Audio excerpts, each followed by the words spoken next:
ബാറഖ്മോർ. ത്രിയേക ദൈവതിരുനാമത്തിന് മഹത്വം. ശുദ്ധമുള്ള സദൃശ്യവാക്യങ്ങൾ 20-ാം അധ്യായം 22-24 വചനങ്ങൾ.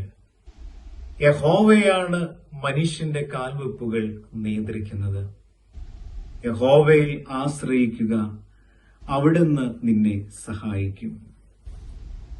സ്നേഹിതരെ, കീഴിലം സെന്റ് തോമസ് ധ്യാന കേന്ദ്രം വിശ്വാസ സമൂഹത്തിനായി ഒരുക്കുന്ന വചനസന്ധ്യ എന്ന ഈ ശുശ്രൂഷയിലേക്ക് ദൈവനാമത്തിൽ സ്വാഗതം.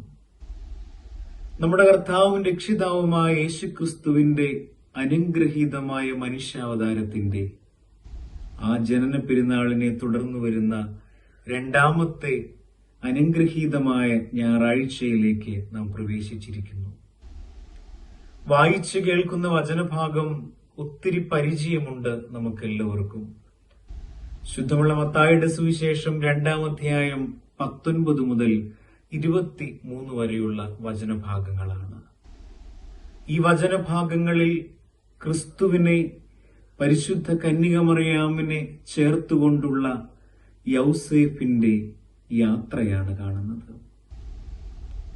കർത്താവിനാൽ അനുഗ്രഹിക്കപ്പെട്ടവരെ, ഈ യാത്രയെ പ്രാർത്ഥനയോടെ നാം ധ്യാനിക്കുമ്പോൾ നമ്മുടെ ജീവിതത്തിന്റെ യാത്രകളിലും നമുക്ക് ചേർത്ത് വയ്ക്കാവുന്ന അമൂല്യമായ നിധികളെ ഈ വചനഭാഗം നമുക്ക് നൽകുന്നുണ്ട്.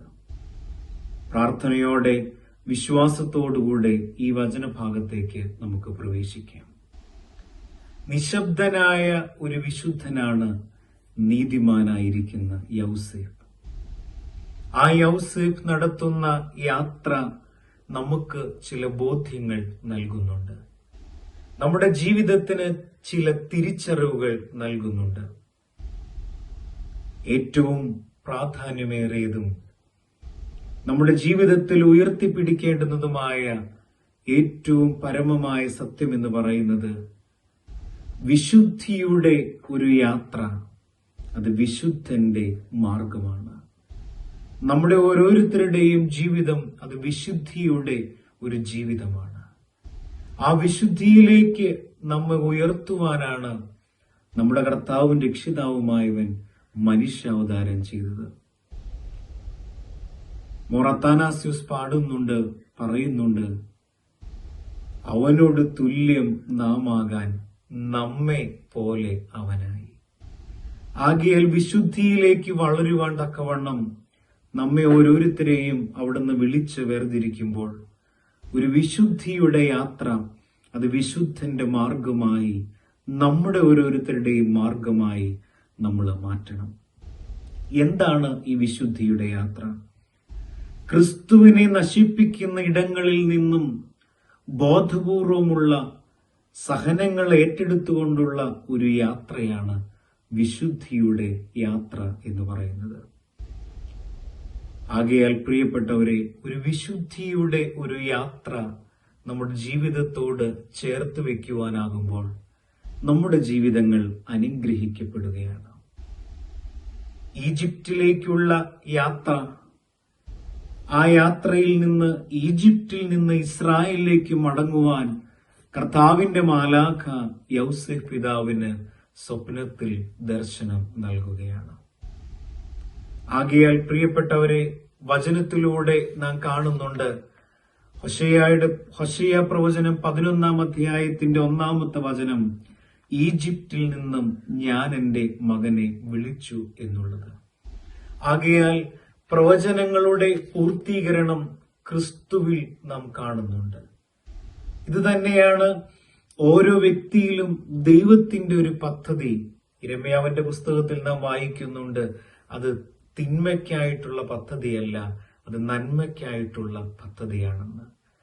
ആകയാൽ ആ ബോധ്യത്തോടെ കർത്താവിന്റെ ദൂതന്റെ ശബ്ദം തിരിച്ചറിഞ്ഞ യൗസേപ്പ് ആ ശബ്ദത്തിനൊത്ത് യാത്ര തിരിക്കുകയാണ്.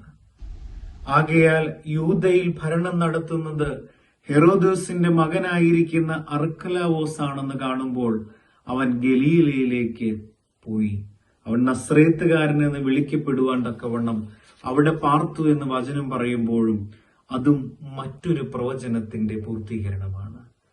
ശുദ്ധമുള്ള യിരെമ്യാവിന്റെ പുസ്തകം 31:17 വചനത്തിൽ ഓർമ്മപ്പെടുത്തുന്നുണ്ട്, നിന്റെ ഭാവി പ്രത്യാശാഭരിതമാണ്, നിന്റെ മക്കൾ സ്വന്തം ദേശത്തേക്ക് കടന്നുവരും.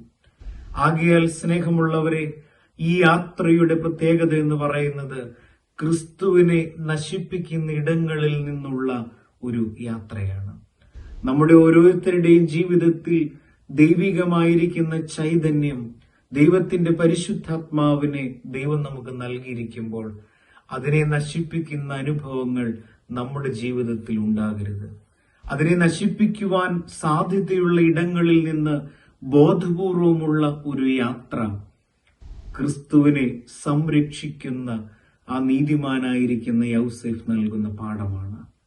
വചനം ഓർമ്മപ്പെടുത്തുന്നുണ്ട്, നിങ്ങൾ ദൈവത്തിന്റെ ആലയമെന്നും ദൈവത്തിന്റെ ആത്മാവ് നിങ്ങളിൽ വസിക്കുന്നുവെന്നും നിങ്ങൾ അറിയുന്നില്ലയോ? ദൈവത്തിന്റെ ആലയത്തെ നശിപ്പിക്കുന്നവനെ ദൈവം നശിപ്പിക്കുന്നു. നാം ആകുന്ന ക്രിസ്തുവിന്റെ ആലയങ്ങളിൽ ദൈവത്തിന്റെ ആത്മാവിനെ നശിപ്പിക്കുന്ന അനുഭവങ്ങൾ ഉണ്ടെങ്കിൽ അതിൽ നിന്നും ബോധപൂർവമായിട്ടുള്ളൊരു യാത്ര നമുക്ക് ആവശ്യമാണ്. അത് വിശുദ്ധിയുടെ ഒരു യാത്രയാണ്. ഈ യാത്രയുടെ മറ്റൊരു പ്രത്യേകത എന്ന് പറയുന്നത് ഇത് സഹനങ്ങളിലൂടെയുള്ള യാത്രയാണ്. വിശുദ്ധന്റെ മാർഗം, വിശുദ്ധിയുടെ യാത്ര അത്ര എളുപ്പമുള്ള യാത്രയല്ല. അതിൽ സഹനങ്ങളുണ്ട്. 1 പത്രോസ് 4:12 വചനത്തിൽ നാം കാണുന്നുണ്ട്, 12 മുതൽ ക്രിസ്തീയമായിരിക്കുന്ന സഹനങ്ങളെ പറ്റി അവിടെ ഓർമ്മപ്പെടുത്തുന്നുണ്ട്.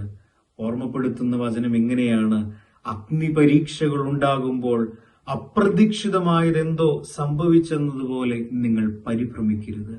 നീതിമാനായിരിക്കുന്ന യൗസേഫ് കാട്ടിത്തരുന്ന ഒരു പാഠം അതാണ്.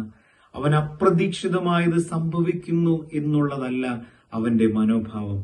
ക്രിസ്തുവിന്റെ പീഡകളിൽ നിങ്ങൾ പങ്കുകാരാകുന്നതിൽ ആഹ്ലാദിക്കുവിൻ. അവൻ മഹത്വത്തിൽ വെളിപ്പെടുമ്പോൾ നിങ്ങൾക്ക് അത്യധികം ആഹ്ലാദമുണ്ടാകും.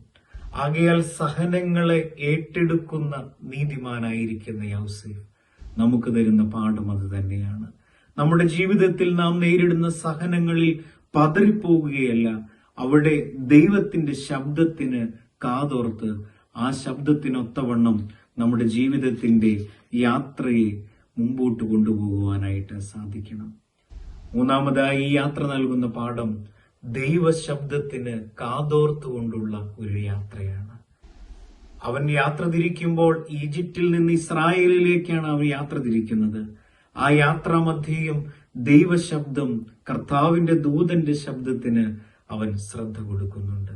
നമ്മുടെ ജീവിതത്തിലും ദൈവവചനത്തിന് ശ്രദ്ധ കൊടുത്തുകൊണ്ടുള്ള ഒരു ജീവിതമാകുവാൻ നമുക്കിടയാകണം.